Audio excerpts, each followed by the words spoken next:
today's episode of Relational Introvert, I'm really happy to have with me my guest, Gina Leslie. Gina, welcome to our show. Thank you so much, Nancy. This is my first podcast interview, so I'm pretty excited. Well, I'm super excited to have you. Every time you and I have chatted, we've had some really, really good conversations and Yes. some very funny ones too. So Yes. I am definitely excited to have you on. To kick us off, though, why don't you share a little bit about yourself with everyone who's listening? Who is Gina? I like to take a different approach to my introductions these days. I am a daughter and a sister and a good friend on my personal life. On the professional side, I work in the not-for-profit sector. I've worked in the not-for-profit sector for a long time. At my core, I am a giver, and that's probably why I've been in that space for such a long time.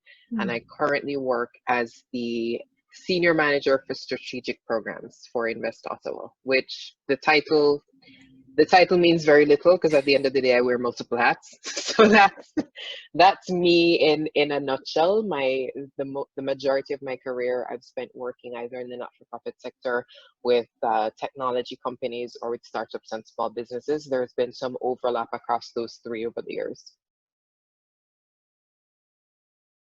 About 4.5, 5 years ago, I had a breaking moment in my life, and that forced me to come to grips with depression, for one, and burnout. And what was interesting too is that at the time I was going through a very difficult period spiritually as well. So it was a lot of things culminating all at once. And a good friend of mine, she recommended working with both a therapist and a spiritual advisor at the same time. What she didn't tell me is that it's a lot. It's intense to work, especially if you have the good fortune, because it is a blessing to be able to work with people who are invested in your healing. Right. But when you find people like that, it means you have homework every session. And so the process of healing, of working on yourself, feels like a full-time job in and of itself.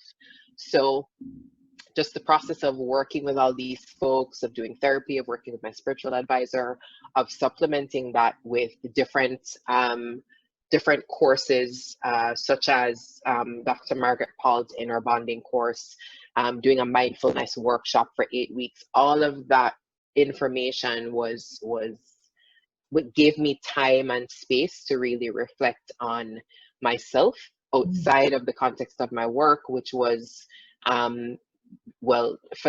creating the burnout, but also facilitating the depression. And it gave me time and space to take a step back and to identify certain trends and things in my life that I needed to undo. One of which was tying my identity to my career and my professional pursuits, including not just the successes, but by and large, actually, mostly the failures, and saying, okay, how do I separate myself from all of that, success and failure alike, and identify myself outside of that, not just to strengthen the core of my identity, but also so that I could better define what it is that I wanted for my life moving forward. There's a lot of overlap between my spiritual life and my depression. There's quite a bit of overlap there. And so I think as I'm working through that, I find both pieces, I come up against quite a bit of resistance from my family, because I'll have family members who understand the depression piece to some extent, but then they don't necessarily understand what I'm experiencing in my spiritual life, and vice versa. And so being able to explain both in a way that makes sense is one thing. That's one challenge, but it's also the challenge that I think comes up for everybody, which is that human beings, our brains will always try to compartmentalize and to fit things into the known, what we understand and what we know. And so I can explain something to a family member, but they're only interpreting it from their worldview, their lens, their experience, their knowledge. And so it's not going to translate the same way. So they're going to try to solution for something they don't understand, which drives, I love them, but they drive me crazy. I had a great example is I had a Christmas dinner last year or the year before, and I'm sitting at the table with three of my cousins, and four of us are sitting at the table having a conversation, and three of us have been in therapy before because three of us are tackling depression. Right. And the fourth cousin says, she's the eldest of the group, and she starts laughing and she says, "You're all so young, what do you have to be depressed about?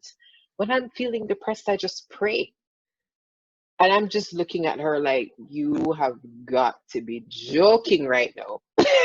This is, and I get that that's her approach, but her understanding of depression and her experience of depression might not be the same as mine. There's depression where you have a down period, or you just have a day or 2 days where you feel down. That's fine. That's a depressed mood. When you're suffering from depression that's ongoing, that you can't explain, that's not tied to a short-term period, that's a whole other experience and a whole other conversation. And so she was also responding. So her response just, it wasn't compassionate, but it also just didn't fit the problem. It didn't align with what the rest of us were experiencing. And family and friends, people who love you, it's the conflict of trying to problem solve with people who love you. They love you, so you know they have your best interest at heart, but they're not objective, and they will always be trying to solve just to help you solve the problem, even if they don't understand what the problem is.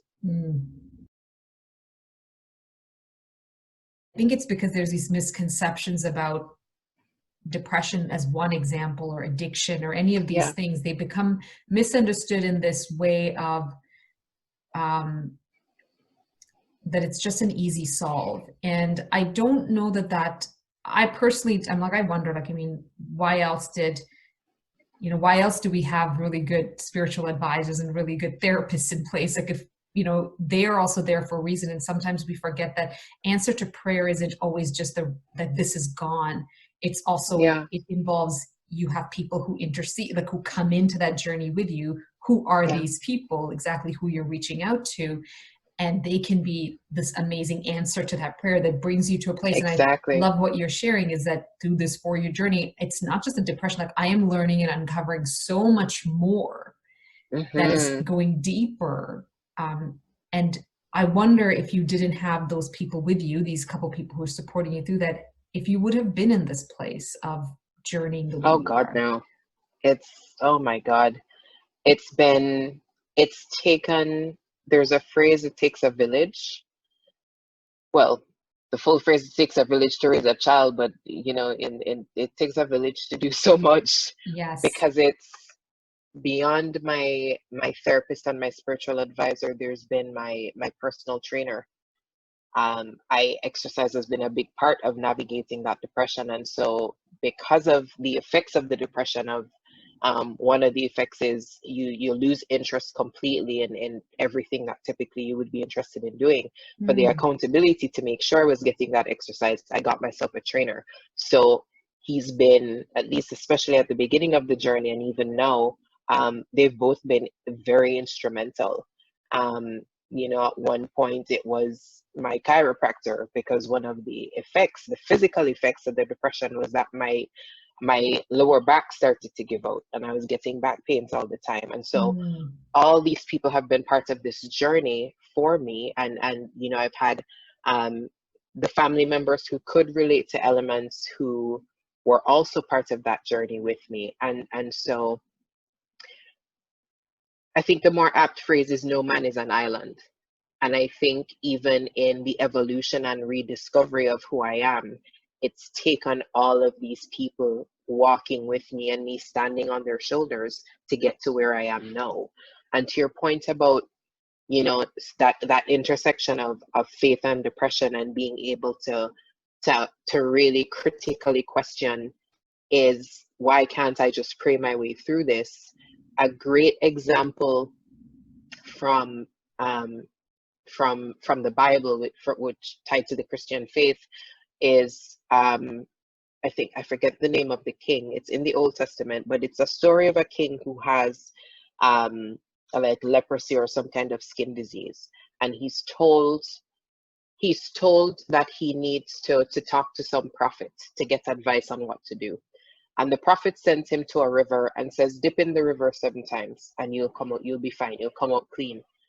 And the king is like, dude, I came all the way here for you to tell me to go bathe in a river. I could have done that at home.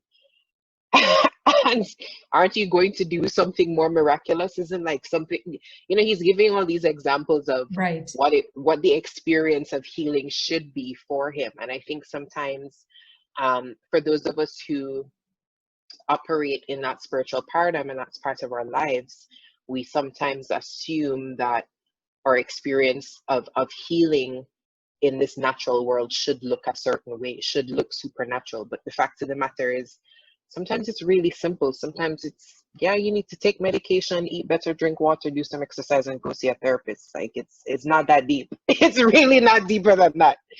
So and I think coming to terms with that is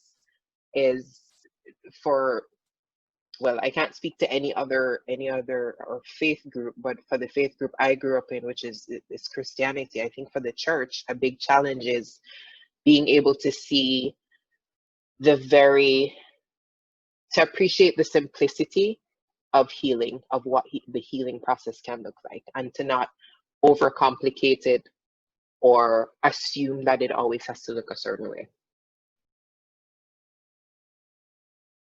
I think about the idea of questioning, and that's what comes to my mind when you talk about critical thinking. Mm-hmm. I feel that we've come to a place where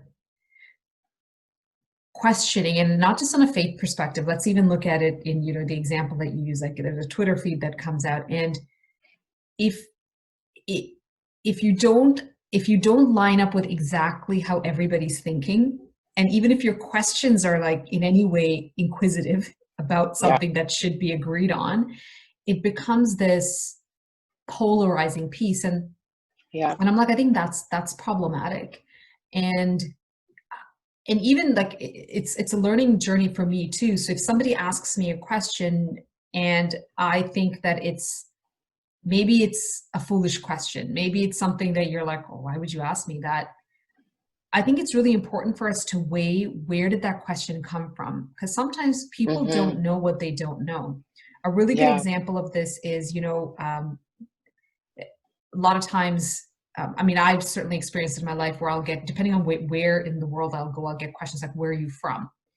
And for some people, they find that an offensive question. For me, I've never found it offensive, except if I can gauge where that question's coming from. Because more often than not, the question is coming from a place where a person's like, I've never actually either haven't seen someone like you, or I think you're from here, but then I'm not quite sure. And it's more inquisitive. And someone once said this idea of ignorance. They said, we're all ignorant, just about different things. And I think we have to come to an understanding that we all have a level of ignorance. There's none of us in this world who knows everything about everything. That's not reality. And so I think about that and I said, well, if I was to ask a question of someone about where they're from, more about their background, I would hope that they would know my question is never coming from a place of like trying to be mean about it. It is ignorance in the sense that I don't know kind of ignorance. And the sooner we can all accept that each of us has that, I think the more forgiving we will be about questions. Now, you can certainly pick up when someone is asking you something and be like, that question that's coming from a very different place. And I remember on a trip last year, it was a bunch of us friends, we were traveling, we went to Greece, and obviously you have a bunch of brown Black women going through Greece, and they're like, we obviously don't look like everybody around there. And so there was a couple there from Australia, and so he just happened to be sitting next to me, we were chatting, and he started to ask me a question. And so my background has a lot more than living in Canada, like background in like traveling in other places, living, growing up elsewhere.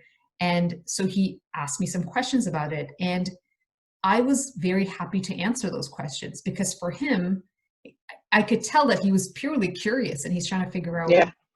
tell me a little bit more about you. Like, I don't understand. So would you consider this home or is this home? And they were all very valid questions coming from someone who's only lived in one place his entire life. And I could Right. assume that his network is probably more like him than quite diverse. So I was like, if we don't give a chance to allow people, the critical thinking, part of critical thinking is questioning. Asking And questions. if we want critical thinking, then we also have to be open to the fact that people will ask us questions and be open to that. And sometimes those questions might be things that they might be coming from a place where they don't agree with you. And that's where their questions are coming from. And I'm like, as long as you don't want to sit here and debate with me, I'm completely okay to have a conversation of a differing point of view because I'm actually curious. Like sometimes I wonder, how did that thought process even come to you? I have no Yeah. idea. But if we can't have that conversation in a non-combative way, doesn't mean we have to agree. At the end, we may still walk away going, you know what? I still don't see your point of view, but at least I can walk away understanding that this individual, like we've had a conversation and maybe we've been able to, even if it's not about the opinions, what we've been able to shift is our view of each other. That's actually more important than our view on a specific topic, right? Like what I think of Yeah. you is more important than like you disagree with the stance that we take on here, right? Like that's how I Yeah. approach and I think about critical thinking. That's really powerful. That statement that you made about what's most important in that discussion is a change in the view of the person you're having the conversation with, as opposed to the topic of discussion.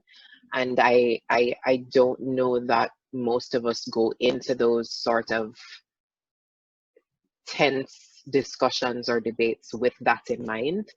Um, there's so much to those there's so much that can be behind those questions, though, whether it's from the person asking the question or the person receiving the question. Because I think about the question of where are you from, and I have a friend who is, her parents are originally from Uganda, but she grew up in well, she was born in the UK, so she's a British citizen technically, but her parents, and she grew up in Ghana, but now she lives in Canada. So the question of where are you from is not an easy question to answer.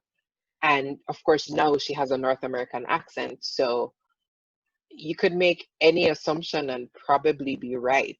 and, but it's again, to what you're mentioning before, it's being able to discern, where is this question coming from? Because if someone with a North American accent is speaking to me, regardless of what they look like, I'm going to assume that the answer to where they're from is somewhere in North America. So, but when I get the question, when I hear people say, somebody ask them where they're from, even if they have somebody in North America asks them where they're from, even though they have a North American accent, I'm like, why? Clearly they're from here. Like, what do you mean by where are they from? You know? So it's I think, and I think too, there's the added layer of frustration within the community of color, broadly speaking, of of the education piece and navigating the microaggressions and having to answer questions that sometimes are considered stupid questions, which it's stupid question is a misnomer. I wouldn't say they're stupid questions. I say the questions are coming from, it's not even coming from a place of ignorance. It's curiosity, but it's a curiosity that's based in an incorrect assumption. And an assumption about identity and national identity and about what that means. And it's the weight that those assumptions carry in terms of how the person asking the question might then treat you based on their assumptions. So there's always so much behind it. And I think that's why sometimes people get offended and up in arms when they get those questions that should seemingly just be really simple. There's so much behind those questions. And it makes conversation really difficult.